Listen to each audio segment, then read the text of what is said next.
నమస్తే, నేను Roja. Welcome to special debate.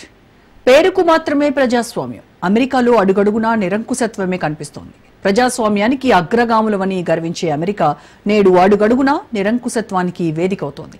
అందితే జుట్టు, అందకపోతే కాళ్లు అన్నట్టుగా అరాచకం ఇప్పుడు అమెరికా పాలనకు కేంద్ర బిందువవుతోంది. సొంత ప్రజలే నేడు విలవిల్లాడిపోతున్నారు. ప్రజాస్వామ్య విలువలను తుంగలో తొక్కుతూ సొంత పార్టీ కార్యకర్తలపైకి, ప్రతిపక్ష నేతలపైకి ఫెడరల్ బలగాలను ట్రంప్ ఉసిగొల్పుతున్నాడు. స్థానిక ప్రభుత్వాల అధికారాలను పక్కన పెట్టి ఫెడరల్ ఆధిపత్యం చెలరేగిపోతోంది. ఇదంతా చేస్తూ అంతా నా ఇష్టం అంటున్నాడు ట్రంప్. ఇలాంటి పరిస్థితుల్లో అసలు అమెరికాలో ప్రజాస్వామ్యం అన్న మాట ఇంకెక్కడా? ప్రజాస్వామ్య పాఠాలు చెప్పే దేశం అమెరికా అసలు రంగు బయటపడుతోంది. ఇతర దేశాలపై వేలెత్తి చూపి స్వేచ్ఛ హక్కులు, మానవ హక్కుల బోధలు చేసే దేశం అమెరికా ఇప్పుడు తన నలుపు చూసుకుంటే చాలన్నట్టుగా సీన్ మారిపోతోంది. జాతి వివక్ష, వర్ణ వివక్ష, పోలీస్ దౌర్జన్యాలు ఇప్పుడు అమెరికా సమాజాన్ని ముక్కలుగా చేస్తున్నాయి.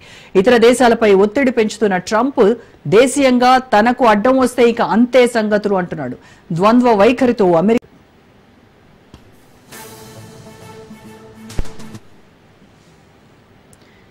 అమెరికా రాజధాని వాషింగ్టన్ డీసీలో ప్రజలు ఆందోళనకు దిగారు. ప్రజాస్వామ్యాన్ని కాపాడాలి అంటూ నినదించారు. నగరంలో ఫెడరల్ బలగాలను మోహరించినందుకు వ్యతిరేకంగా వేలాది మంది ప్రజలు ఒకే తాటిపైకొచ్చారు, నిరసనలు తెలిపారు. చేతిలో ప్లకార్డులు, నినాదాలతో రాజధాని వీధులు దద్దరిల్లిపోయాయి. ట్రంప్ వెంటనే గద్దె దిగాలంటూ నిరసనలు మిన్నంటాయి. వాషింగ్టన్ కు ట్రంప్ నుంచి స్వేచ్ఛ కావాలని, నిరంకుశత్వాన్ని ఎదుర్కొందాము అంటూ నినాదాలతో రాజధాని వీధులు ప్రతిధ్వనించాయి. అణగదొక్కాలను చూస్తే అగ్గి పిడుగులవుతామంటూ ప్రదర్శనకారులు మండిపడ్డారు. గత నెలలో వాషింగ్టన్లో నేరాలు విపరీతంగా పెరిగాయని ట్రంప్ ప్రభుత్వం పేర్కొంటూ ఫెడరల్ బలగాలను రాజధానికి పంపించామంటోంది. అయితే ఇదంతా శుద్ధ అబద్ధమని డెమోక్రాట్లు మండిపడుతున్నారు.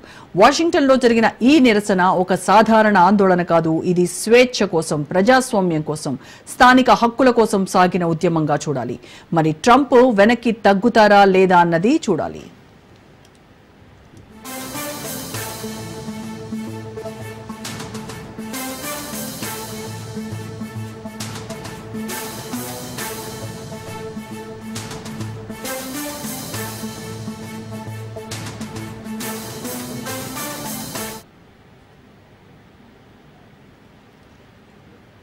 సొంత ప్రజలే వీధుల్లోకొచ్చి నిరసనలు చేస్తున్నారు. దీంతో ప్రతిపక్ష నేతలపైకి, డెమోక్రాట్లపైకి ఫెడరల్ బలగాలను ట్రంప్ పంపించడంతో వివాదం రాజుకుంటోంది. స్థానిక ప్రభుత్వాల అధికారాలకు కోత పెడుతూ పోలీస్ వ్యవస్థపైన ఫెడరల్ ఆధిపత్యం చూపిస్తుండటంతో డెమోక్రాట్లు విరుచుకుపడుతున్నారు.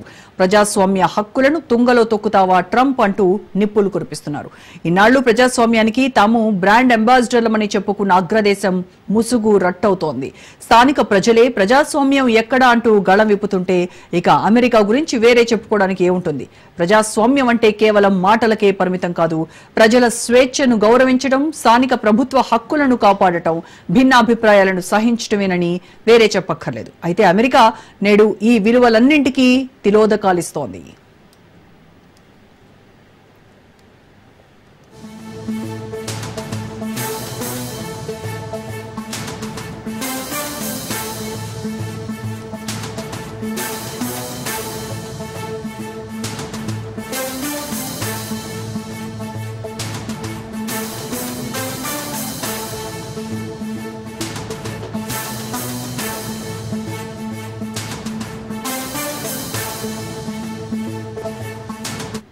ఇక ఇదే అంశానికి సంబంధించి పూర్తి విశ్లేషణ అందించడానికి ప్రముఖ రాజకీయ, సామాజిక విశ్లేషకులు పెంటపాటి పుల్లారావు గారు మనతో జాయిన్ అవుతున్నారు.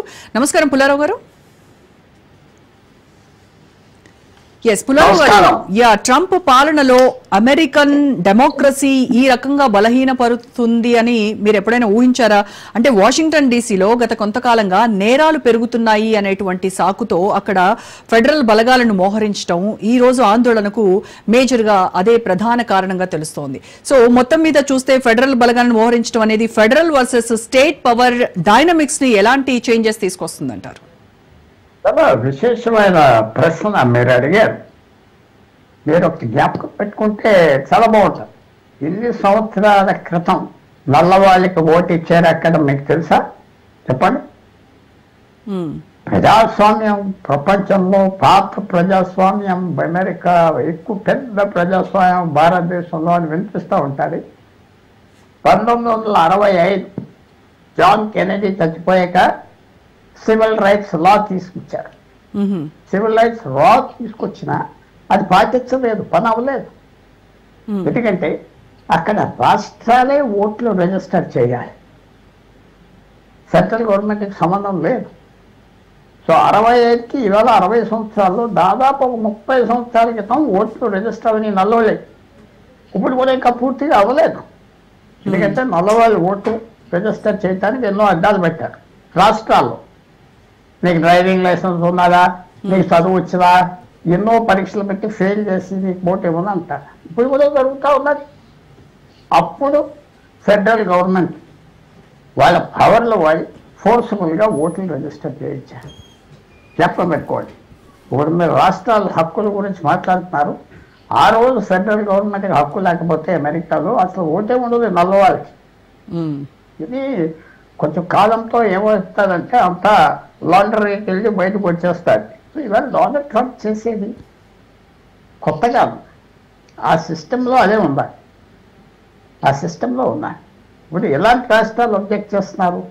ఎక్కడైతే ఆయనకు వ్యతిరేక పార్టీ వాళ్ళు ఉన్నారో వాళ్ళు అబ్జెక్ట్ చేస్తున్నారు, ఆయన పార్టీ వాళ్ళు అబ్జెక్ట్ చేయట్లేదే.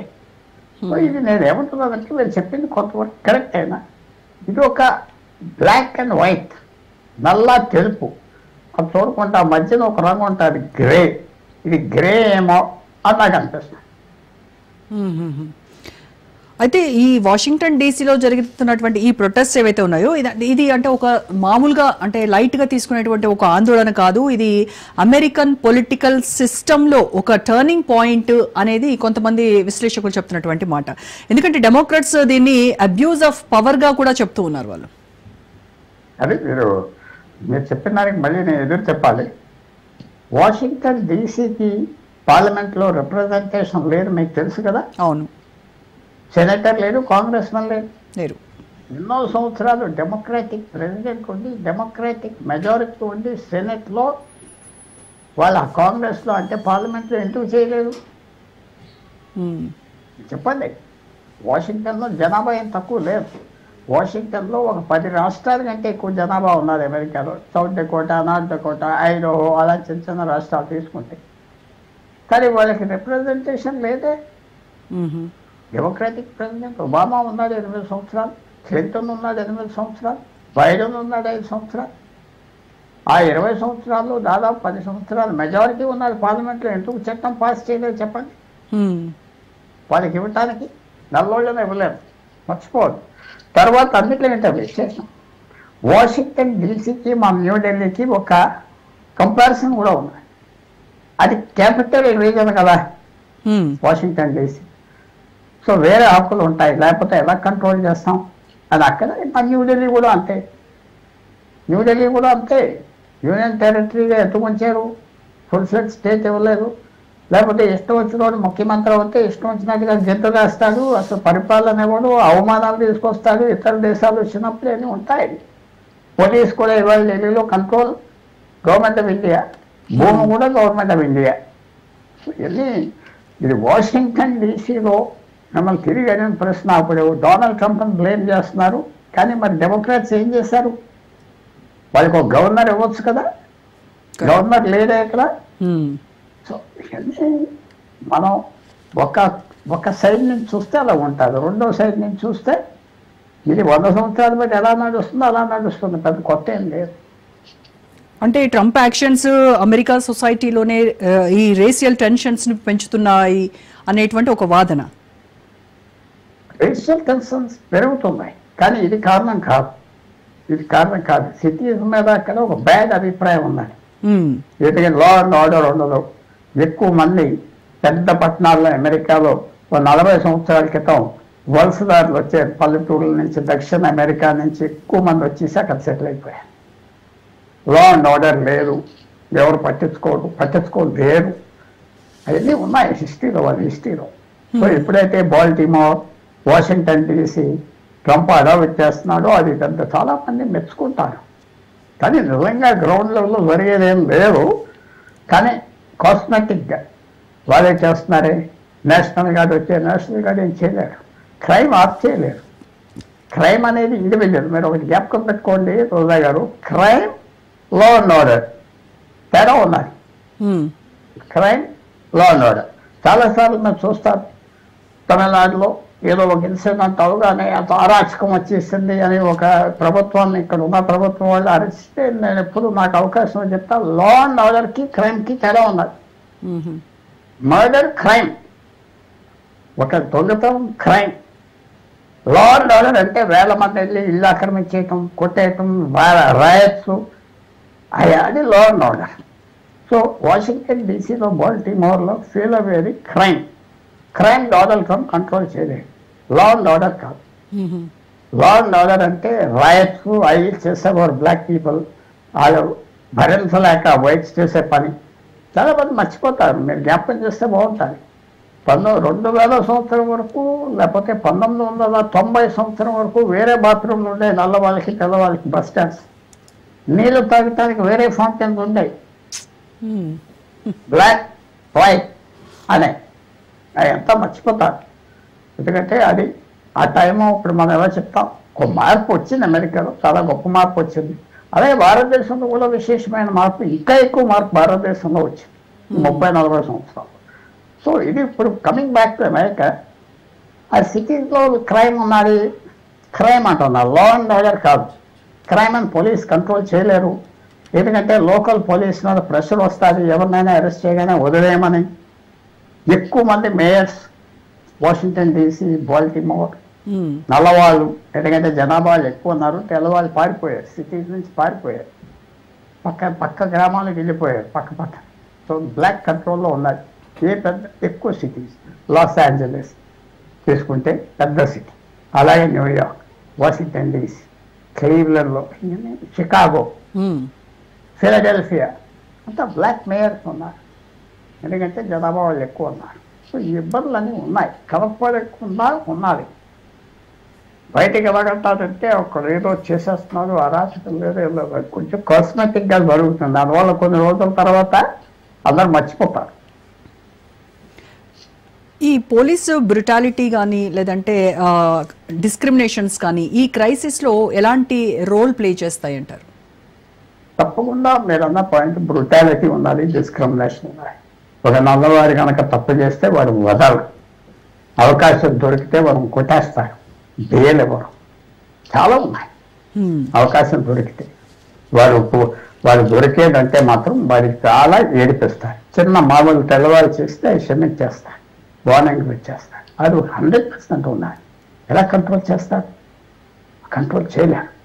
ఇంకా అది ఏదో కొద్దిగా కోర్టు వెళ్ళి ఏదో రిలీజ్ చేస్తున్నారు. ఆ బాడీ కెమెరాస్ అని, అంటే ప్రతి పోలీస్ మ్యాన్ వాడి శరీరం మీద కెమెరా ఉండాలి. వాడు చేసేది ఏంటి 24 గంటలు మానిటర్ అవుతాయి.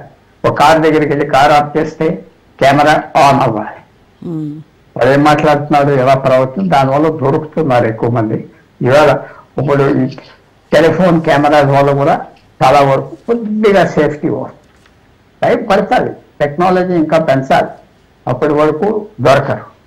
ట్రంప్ పొజిషన్ మీద ఈవేళ చాలామంది ఏమనుకుంటున్నారంటే అన్పాపులర్ అయిపోయాడు. అన్పాపులర్ అవ్వలేదు, ఇంకా పాపులారిటీ పెరిగింది. ఎందుకంటే ఇల్లీగల్ ఇమిగ్రెంట్స్, వలసదారులు ఎవరైతే గోళ్ళు దూకి మెక్సికో నుంచి వచ్చేసారో వాళ్ళ మీద తీవ్రమైన వ్యతిరేకత అమెరికాలో ఉన్నది. తెల్లవాళ్ళే కాదు, నల్లవాళ్ళలో కూడా ఉన్నాయి. అక్కడి నుంచి అది చాలా మంది చోట్ల లేదు. ఏదో ట్రంప్ అలర్ట్ చేస్తున్నాడు, ట్రంప్ కోర్టు వ్యతిరేకంగా వెళ్ళిందంటే వాడు ఎవరిని పట్టించుకోవట్లేదు. వాడు పట్టించుకునేది వాడికి ఎవరైతే ఓట్లు వేశారో వాళ్ళు పట్టించుకుంటారు. వాళ్ళకి ఇంకా అతని మీద అసంతృప్తి, అసహ్యం, కోపం రాలేదు. ఇంకా రావచ్చు ఫ్యూచర్లో, 6 నెలలు అవింది కానీ ఇంకా రాలేదు అతని మీద. ఇలాంటి పనులన్నీ వాళ్ళకి ఇష్టం, చాలా ఆనందపడతారు వాళ్ళు. చాలా భారతదేశంలో ఫర్మ్ యాక్షన్ తీసుకుంటే చాలా మంది ఆనందపడతారు కదా. మనం చూస్తున్నాం కదా మన రాష్ట్రాల్లో, ఒక రేపిస్ట్ ఘోరంగా అమ్మాయిలను ఎవరినో వాడిని చంపేసేంత స్థితి తీసుకొస్తారు, గ్యాంగ్ రేప్. ఏదో ఇవాళ ఎన్కౌంటర్లో చచ్చిపోతున్నారంటే ఎంత ఆనందపడుతున్నారు ప్రజలు? ఆనందపడతలేదా? చెప్పండి, ఎవరైనా ప్రశ్నిస్తున్నారా? హడావుడవుతాడు, కోర్టు నోటీస్ ఇస్తుంది, తర్వాత ఏం అవ్వదు కదా. ఎందుకంటే అక్కడ కూడా అంతే, పబ్లిక్ సెంటిమెంట్ ఇక్కడే ఉంటారు. ఇంత ఘోరం చేస్తే వాళ్ళు చంపేయాలంటారు, అక్కడ కూడా అంతే.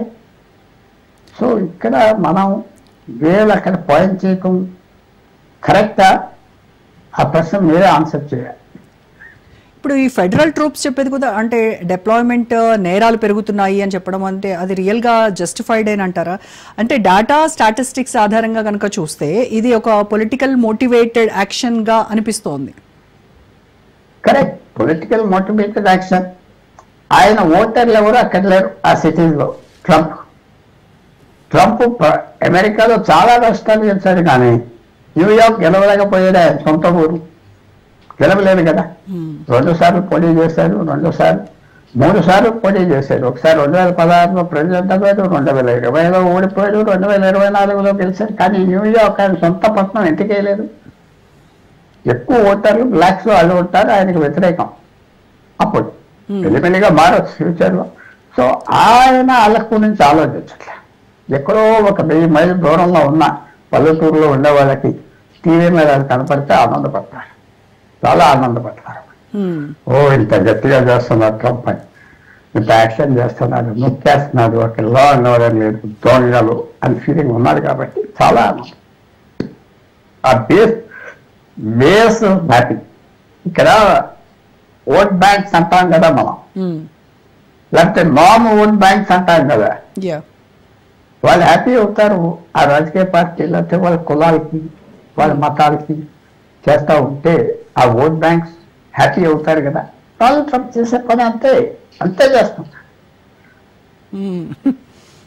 అయితే ట్రంప్ యొక్క ఈ అథారిటేరియన్ స్టైల్ ఏదైతే ఉందో అది అమెరికా ఇంటర్నేషనల్ ఇమేజ్ని ఏమైనా డ్యామేజ్ చేస్తుందంటారు? ఎందుకంటే ఇతర దేశాలు ట్రంప్ని ఒక హిపోక్రాట్గా చూస్తూ ఉన్నాయి. వాళ్ళు ఏం చేయలేరు. బయటికి ఇంకా చెప్పాలంటే ఒక నరేంద్ర మోడీయే ట్రంప్ మీద యాక్షన్ తీసుకున్నాడు. ఆ టారిఫ్స్ మాట్లాడకుండా కోపం చూపెట్టి రెబెల్ చేశారు. ఇంకెవరు చేయలేరు. చైనా కూడా చెప్పాలంటే చైనా చేతిలో పెద్ద కర్ర ఉన్నది కాబట్టి చైనా రియాక్ట్ అవ్వండి, పట్టించుకోవట్లేదు. చాలా బలమైన దేశం, టెక్నాలజీలో అమెరికా కంటే అడ్వాన్స్డ్గా ఉన్నది కాబట్టి. తర్వాత వాళ్ళ నేచర్ కూడా డిఫరెంట్. భారతీయుల లాంటి నేచర్ కాదు. చైనీస్ పీపుల్ వాళ్ళ నేచరు, వాళ్ళ డిఎన్ఏ, వాళ్ళ ఆలోచన డిఫరెంట్. సో వాళ్ళకి ఏం ఆశ్చర్యపడక్కర్లేదు. భారతదేశం కూడా వ్యతిరేకించిందంటే ట్రంప్ మనం ఆశ్చర్యపడాలి. మిగతా వాళ్ళందరూ చదువుకున్నారు కదా.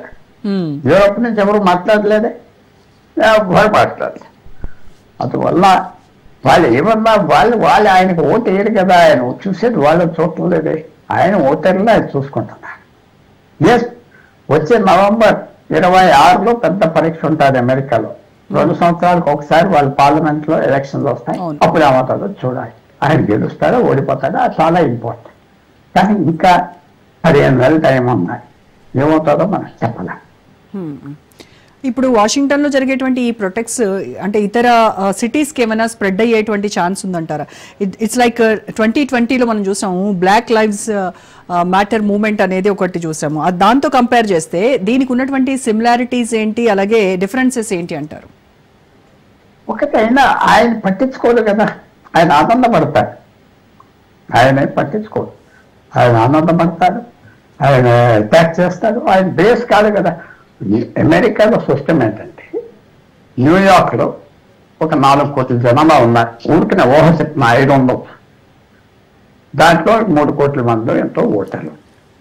ఆ 3 కోట్ల మందిలో మీకు 1.5 పై ఓట్లు వస్తేనే మీకు ఆ రాష్ట్రం గెలుస్తుంది. ఒక్క ఓటు తగ్గినా ఇంకా ఆ రాష్ట్రం ఉపయోగం లేదు. ఇదే ఎలాగో గెలవడు, న్యూయార్క్ గెలవడు, కాలిఫోర్నియా గెలవడు. ఆయనే అంటున్నాడు వచ్చిన వలసదారులందరూ అక్కడ ఓటిచ్చి ఓట్ బ్యాంక్స్ గా కూర్చోబెట్టుకున్నారు. వాళ్ళు ఏం చేస్తే నాకు లెక్కేంటంట. నాకు ఒక్క ఓటు రాకపోయినా నాకు లెక్కేంట. అక్కడ నాకు ఎలాగో ఇంకో 5 ఓట్లు వచ్చినాయి, ఇంకో 10 ఓట్లు వచ్చినాయి, అని లెక్క 1000 ఓట్లు వచ్చినాయి. ఆయన లెక్క పెట్టాడు. ఆయన ఏ రాష్ట్రాలు అయితే ఆయన చేశారో స్వరంగా ఎంతో ఉన్నాయి, స్వరంగా ఉన్నాయి, మెజారిటీ ఉన్నాయి. అది చాలు ఆయన. అందువల్ల ఆయన అంత పట్టించుకోడు, ఆయన పార్టీ కూడా పట్టించుకోకపోవచ్చు. మరి డెమోక్రటిక్ రెస్పాన్స్ ఈ క్రైసిస్ కి ఎలా ఎఫెక్టివ్ గా ఉంటుందంటారు? అసలు డెమోక్రాటిక్స్ ఆ పట్టణాల్లో చేసిన డ్రామాలు, వేషాలకే ట్రంప్ గెలిచారు. ఎక్స్ట్రీమ్ గా పోయారు. వాళ్ళ డెమోక్రాటిక్ పార్టీలో ఎక్స్ట్రీమ్ వాళ్ళు ఉన్నారు. ఒక 30-40 మందో లేకపోతే 5% లీడర్స్ వాళ్ళు ఎక్స్ట్రీమ్గా వెళ్ళారు కాబట్టి కౌంటర్ పోలరైజేషన్ అంటాం మన దేశం వచ్చింది. అమెరికా వాళ్ళ గురించి వచ్చింది, వాళ్ళు చేసే తైతందనాల గురించి వచ్చింది. ఇంత ఎక్స్ట్రీమ్ అయిపోయారా? దేశానికి ఏం లేదా? జెండాను తగలబెడతారా? రాష్ట్రాన్ని అందరినీ అక్కడి నుంచి అడుక్కుంటునే వాళ్ళు వేల మంది వచ్చేసి అది 5 స్టార్. అమెరికాలో కూడా చట్టం ఉన్నది మీకు తెలుసు. వాళ్ళు కనుక అమెరికన్ బోర్డర్కి వచ్చి మాకు రెఫ్యూజ్ ఇవ్వాలి, ఎందుకంటే నన్ను చంపైపోతున్నారు నా దేశంలో అంటే రెఫ్యూజ్ ఇస్తే వాడు ఎప్పుడైతే అడుగు పెడతాడు అమెరికాలో వాడికి తిండి గుడ్డ ఇల్లు ఇవ్వాలి. అందుకని వాళ్ళు వంశధారులు ఎవరైతే గోడ దూకేసి వచ్చేసారో మేము శాంక్చురీ కోసం వచ్చాము. శాంక్చురీ అంటే వాళ్ళు భారతదేశంలో చంపేస్తారు మా మతాలు చూసి, లేకపోతే పాకిస్తాన్లో చంపేస్తున్నారు, లేకపోతే బ్రెజిల్లో చంపేస్తున్నారు. ఆ బోర్డర్ దగ్గరికి వచ్చి చెప్పి ఆ గార్డ్ ఎస్ లోపలికి వచ్చి ఆ కాగితం తీసుకున్నాడంటే వాళ్ళు ఏ పట్టణాలకు వెళ్ళినా వాళ్ళ హోటల్స్లో పెట్టాలి. హోటల్స్ 5 స్టార్ హోటల్స్లో పెట్టారు, కొంతమందిని పెద్ద పెద్ద హోటల్స్లో పెట్టారు, బిలియన్స్ ఖర్చు పెట్టారు. వెళ్ళి చూడగానే మిగతా ప్రజలకి కష్టపడి $4,000-5,000 సంపాదించుకుంటే నెలకి గొప్ప. అమెరికాలో $5,000 వస్తే మేము చాలా హ్యాపీగా ఉంటామంటారు, ఎందుకంటే కొన్ని ఫ్రీబీస్ వస్తాయి. అది వాళ్ళ ఇళ్ళ మీద ఒక్కోడి మీద $10,000 నెల ఖర్చు పెడతా ఉంటే ఇదంతా కనుగొట్టింది, రియాక్షన్ వచ్చింది. డెమోక్రాటిక్ పార్టీ చేసిన ఎక్స్ట్రీమ్గా చేశారు కాబట్టి ఇది వచ్చింది. ట్రంప్కి ఇలాంటి హడావుడి వల్ల అంటే లీగల్ ఛాలెంజెస్ కానీ అదర్వైజ్ కాంగ్రెస్ ఇంటర్వెన్షన్ కానీ ఇవన్నీ ఏమన్నా ట్రంప్ కి చెక్ పెట్టే ఛాన్సెస్ ఉంటాయంటారా? కాంగ్రెస్ ఆయనకు మెజారిటీ ఉన్నది, 2 అప్పర్ హౌస్ లోవర్ హౌస్, వాళ్ళ రాజ్యసభ వాళ్ళ లోక్సభలో ఎవరో మాట్లాడారు. కోర్ట్స్ కూడా ఇచ్చిన ఆర్డర్ సుప్రీం కోర్ట్ ఆయన సపోర్ట్ చేస్తుంది. 9 జడ్జెస్ ఉన్నారు, 6 ఆయన సపోర్ట్ చేస్తున్నారు. ఏ విషయం వచ్చినా వాళ్ళు సపోర్ట్ చేస్తారు. ఇది కరెక్టే, ప్రెసిడెంట్కి అథారిటీ, ఎగ్జిక్యూటివ్ అథారిటీ ఉన్నది, అడ్డం తీసే అంటాడు. నేషనల్ సెక్యూరిటీ వీళ్ళు ఎవరు వచ్చారో నాకు తెలియదు, దొంగలు, లా అండ్ ఆర్డర్ క్యాపిటల్లో పోయింది, పక్కన మేరీలాండ్ 50 మైళ్ళు ఉన్నది, ఇది అరాచకంగా ఉన్నది అంటాడు. అయ్యేం లేవు. ఇందాక మీతో మాట్లాడినా డెమోక్రాటిక్ పార్టీ చేసిన ఎక్సెసెస్ వాళ్ళు అంత దూరం ఎందుకు? సోమాలియా నుంచి ఒక లేడీ దొంగ కారణాలు చెప్పి అమెరికాకు వచ్చి సిటిజన్షిప్ తీసుకున్నారు, ఇలా నోమార్ అని. సోమాలియా నుంచి 3 లక్షల మంది వచ్చి ఆ రాష్ట్రంలోనే ఒక ఊరిలోనే ఒక వీధిలోనే దిగారు. ఆ ఓట్లన్నీ ఆమె చేశారు, ఆమె ఎంపీ అవ్వింది. ప్రపంచం అంతా తిరిగి ఆమె చెప్పిన మాటలు చూస్తే సగం మంది అమెరికన్స్ అసహించుకుని ట్రంప్ అక్కడే. ఇవన్నీ వాళ్ళ ఎక్సెసెస్, వాళ్ళు చేసే ఎక్సెసెస్. ట్రంప్ అవ్వక తగ్గిపోయినాయి కదా. యూనివర్సిటీ దగ్గరికి వెళ్ళి ఎవరన్నా అప్ చేస్తున్నారా? అప్ చేయట్లేదు కదా. రిజల్ట్ వేసాయి, జైల్లో వేసాయి, యూనివర్సిటీ క్యాన్సిల్ చేసాయి మీద అందరూ సైలెంట్, వెంటనే సైలెంట్ అయిపోయారు, ఎవరు మాట్లాడతారు. అది మనకి డొనాల్డ్ ట్రంప్ మీద ఇప్పుడు కొన్ని కారణాలకి మనకి చెడ్డ అభిప్రాయం వచ్చినా ఆయన అన్పాపులర్ అవ్వలేదు, చాలా ఇంటెలిజెంట్ మనిషి. ఎప్పుడైతే నరేంద్ర మోడీ భారతదేశం వ్యతిరేకం తిరిగారో చక్కగా వ్లాదిమిర్ పుతిన్ రష్యన్ ప్రెసిడెంట్ చెప్పారు, పెద్ద దేశాలని పాత సివిలైజేషన్స్ ని అవమానం చేయటం కరెక్ట్ కాదన్నాడు. ఆయన తగ్గిపోయింది కదా ఒక అడుగు. కరెక్ట్. అంతే, తెలివితేటలు ఉన్న మనిషి వదిలేస్తాడు, ఇదే లాభం లేదంటే వదిలేస్తాడు, మర్చిపోతాడు, వెళ్ళిపోతాడు. అందువల్ల అతను పాలిటిషియన్ కాకపోయినా ఆయన 80 ఏళ్ళు వస్తున్నాయి. 30వ సంవత్సరం నుంచి 28వ సంవత్సరం నుంచి ఆయన మీడియా, పబ్లిసిటీ, పాలిటిక్స్ బాగా అర్థం చేసుకుని దాని మీద పైకి వచ్చేస్తారు. 1,00,000 మంది వచ్చారా మీ మీటింగ్కి? ఎవరు చూస్తారు? ఒక టీవీ స్క్రీన్ మీద వచ్చి 2,00,000 మంది చూస్తే అయిపోయింది కదా. సో తెలుసు, మీకు తెలిసినట్టుగా మాకు తెలిసినట్టుగా తెలుసు. ఎందుకంటే మీరు చెప్పింది 100% కరెక్ట్ సార్ ట్రంప్ విషయంలో. ఎందుకంటే ప్రజలు అక్కడ ట్రంప్ కి వ్యతిరేకంగా ఉన్నారు, కానీ పబ్లిక్ ఒపీనియన్ పోల్స్ మాత్రం చాలా డిఫరెంట్ గా వస్తున్నాయి. మనం చూస్తే అక్కడ రిపబ్లికన్ సపోర్ట్ బేస్ ఉంది. అంటే మరి ఈ యాక్షన్స్ ని రిపబ్లికన్ సపోర్ట్ చేస్తుందంటారా లేదంటే స్ప్లిట్ చేస్తుందంటారా? మొత్తం రిపబ్లికన్ సపోర్ట్ చేస్తా. ఎందుకంటే కొన్ని పనులు చూసి మంచి పని చేశారు, వెళ్ళి ఇరాన్ బాంబు చేశాడు, ఎవరు చేయలేరు కదా. విషయం చెప్తున్నా, వాళ్ళకి ఎలా ఫీలింగ్ ఉంటుంది, ఓ మనం డామినేట్ చేస్తాం, తర్వాత వలసదారులు బయటకు గెంటేస్తారు, మనకి ఉద్యోగాలు ఉంటాయి అంటున్నాడు, వాళ్ళ మీద పనులు వేస్తున్నాడు. భారతదేశం చైనా నుంచి వచ్చే వాళ్ళు ఎక్కువ అడ్వాన్స్డ్ అయిపోయారు మనకంటే, అసూయ ఉంటుంది కదా, అవన్నీ ఫీడ్ చేస్తున్నాడు. బేస్ ఇన్స్టింక్ట్స్ ఫీడ్ చేస్తున్నాడు. మనం objective గా వెళ్ళాలి. ఒక పాలిటీషియన్ మీద, ఒక ఇష్యూ మీద మనకి ఇష్టం అయిష్టం వేరు. ఇప్పుడు వరకు నేను బాగా క్లోజ్గా అబ్జర్వ్ చేసిన పాలిటిక్స్, అమెరికన్ పాలిటిక్స్ చదివాను కాబట్టి అంతేమో అన్పాపులారిటీ అవ్వలేదు. తర్వాత ఈ దీని మీద ఇంకా ఎక్స్టెండ్ చేయాలంటే 2015లో నేను ఫస్ట్ పర్సన్, ఎప్పుడైతే ట్రంప్ ఉన్నారో రేస్లో మరి గెలుస్తాడను, వాళ్ళ స్కాండల్స్ ఉన్నాయి, ఇవి ఉన్నాయి అందరు చెప్తే నేను అనేవాడిని, అది బిలియనర్స్ జీవితాలు అలాగే ఉంటాయి అమెరికాలో. కామన్ మ్యాన్ అది అడ్మైర్ చేస్తాడు. ఏం చేస్తాడు? అడ్మైర్ చేస్తాడు. ఆయన చేసే పర్సనల్ లైఫ్ అంతా చూసి చాలా ఆనందపడతారు. మనం ఇక్కడ ఏదో అసహించుకుంటాము అనుకుంటాం, కానీ అక్కడ అందరూ వాళ్ళు అడ్మైర్ చేస్తారు. చాలా ప్రైజ్ చేస్తూ ఉంటారు, స్ట్రాంగ్ అండ్ డిసైసివ్ అని పొగుడతారు. కాదు, ఆయన పర్సనల్ లైఫ్ మనం అందరం అనుకుంటాం, అది అడ్మైర్ చేస్తారు అక్కడ. అది నేను ఏదో భారతదేశం యాస్టిక్ తో ఏదో అనుకోవచ్చు, కానీ అక్కడ చాలా అడ్మైర్ చేస్తారు, చాలా అడ్మైర్ చేస్తారు.